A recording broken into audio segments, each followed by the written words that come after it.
Good morning प्यारे भैया बहन। तो सबसे पहले चैनल को लाइक कर दीजिए, शेयर कर दीजिए और सब्सक्राइब कीजिए। जितना हो सके अपने दोस्तों में भेजिए। तो आज जानते हैं फिजिक्स में ओम का नियम।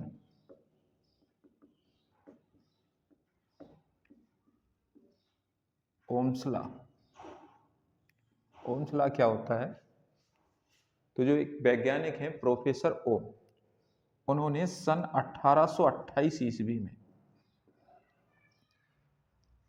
प्रोफेसर ओम ने सन किसने 1828 ईस्वी में विभवांतर और धारा के संबंध में एक नियम दिया। उस नियम का नाम दे दिया इन्होंने ओम का नियम। प्रोफेसर ओम ने सन 1828 ईस्वी में किसी चालक के वैद्युत विभव या वैद्युत विभवांतर भी बोल सकते हैं आप, और धारा के संबंध में एक नियम दिया जिसे कहते हैं अपन ओम का नियम। उन्होंने क्या बोला कि किसी भी चालक का जो वैद्युत विभव है या विभवांतर है वो उसमें प्रवाहित धारा के कैसा होता है, समानुपाती होता है। जैसे ही उन्होंने समानुपाती का चिन्ह हटाया, एक नियतांक दे दिया आर। आर क्या होता है? आर होता है वैद्युत प्रतिरोध। आर यहाँ पे क्या बोला उन्होंने? एक क्या है? नियतांक है जिसे बोलते हैं अपन वैद्युत प्रतिरोध। तो प्रोफेसर ओम ने किसी चालक के वैद्युत विभव और वैद्युत धारा के संबंध में एक नियम दिया जिसे ओम का नियम कहते हैं। और नियम क्या था कि किसी भी चालक का जो वैद्युत विभव है वो उसकी धारा के कैसा होता है, समानुपाती। जैसे ही समानुपाती का चिन्ह हटा एक नियतांक आ गया आर, उस आर को क्या कहते हैं अपन? वैद्युत प्रतिरोध कहते हैं। अब जो विभव है वो क्या होता है? तो विभव होता है, इसे V से प्रदर्शित करते हैं। V बराबर होता है W/Q।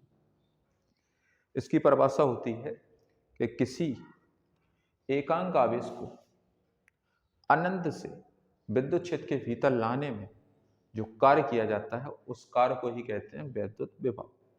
एकांक आवेश को अनंत से विद्युत क्षेत्र के भीतर लाने में जो कार्य किया जाता है उसे कहते हैं वैद्युत विभव। V से डिनोट करते हैं। मात्रक होता है इसका जूल प्रति कूलम या वोल्ट। अब जो धारा है उसको क्या है होती है इसकी परिभाषा? तो अपन पढ़ चुके हैं कि आवेश प्रवाह की दर को क्या कहते हैं? विद्युत धारा। I बराबर इसका सूत्र होता है Q/T। इसका भी मात्रक होता है कूलम प्रति सेकेंड या एम्पियर। एम्पियर ही मिलेगा आपको। तो आवेश प्रवाह की दर को कहते हैं विद्युत धारा, और एकांक आवेश को अनंत से विद्युत क्षेत्र के भीतर लाने में किया गया कार्य कहलाता है वैद्युत विभव।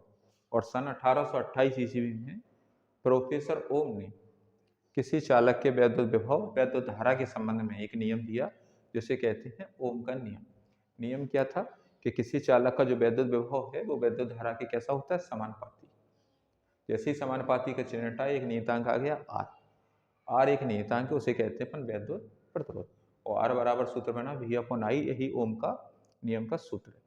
अब उनमें से कुछ परपथ आ जाते हैं जो ओम के नियम का पूर्णतः पालन करते हों, उन्हें कहते हैं अपन ओमीय परपथ।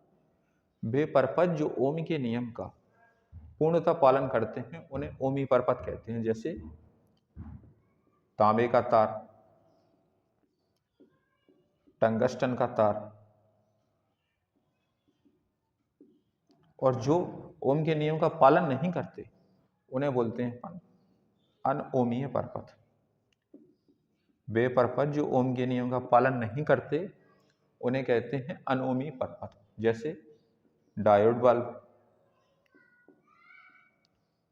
ट्रायोड बल्ब, जो ओम के नियम का पालन नहीं करते। तो जो ओम के नियम का पालन करते हैं उन्हें कहते हैं ओमी परपथ, और जो ओम के नियम का पालन नहीं करते उन्हें कहते हैं अनोमी परपथ। ओमी परपथ में क्या हो जाएगा? तांबे का तार, टंगस्टन का तार। अनोमी में डायोड बल्ब और ट्रायोड बल्ब।